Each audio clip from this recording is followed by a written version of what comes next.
Bonjour chers élèves, j'espère que vous allez bien et aujourd'hui on apprend à comparer des fractions. C'est parti. Alors qu'est-ce que ça veut dire comparer deux fractions en maths? Simplement ça veut dire trouver celle qui est la plus grande ou trouver celle qui est la plus petite ou dire si elles sont égales dans des cas particuliers. Alors ici on essaye de comparer 5 septièmes et 10 sur 21 et à première vue c'est pas évident. L'astuce ça va être d'écrire les deux fractions sur le même dénominateur. Alors ici, j'en ai une sur 7 et une sur 21. Eh bien, on va multiplier la première par 3 en haut et en bas. Et 5 septièmes sera égal à 15 21e. Alors, une fois qu'elles ont le même dénominateur, eh bien, la fraction la plus grande sera celle qui a le plus grand numérateur. Donc ici, 15 sur 21 est plus grand que 10 sur 21. Effectivement, si je divise 15 par 21, je vais obtenir des parts qui seront forcément plus grosses que si je divise seulement 10 par 21.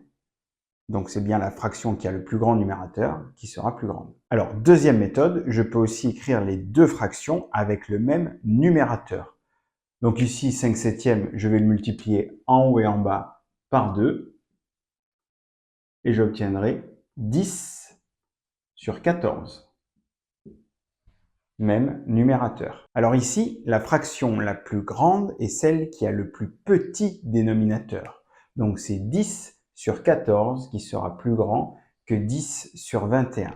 Ici, ce qui change, c'est qu'on a le même numérateur. Donc on a la même quantité au départ. D'un côté, je la divise par 14. Donc effectivement, je vais avoir moins de parts que si je la divisais en 21. Mais par contre, chaque part sera plus grande. Et donc 10 quatorzième est plus grand que 10 21e. Troisième méthode, on peut comparer deux fractions en comparant leur écriture décimale. Et pour trouver l'écriture décimale, eh bien, soit on pose la division, soit calculette. Alors ici, j'ai calculé que 5 divisé par 7, ça faisait environ 0,714 et des poussières.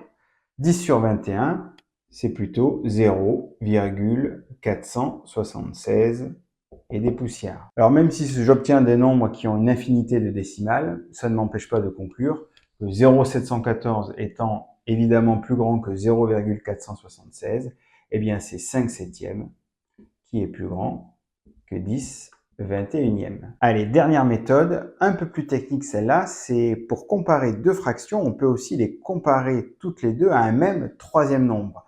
Alors ici, 10 sur 21, eh bien, je remarque que c'est quand même plus petit que 1/2, tout simplement parce que 10, eh bien, il vaut moins que la moitié de 21. Et 5 septièmes, eh bien, c'est plus grand que 1/2, puisque 5 est plus grand que la moitié de 7.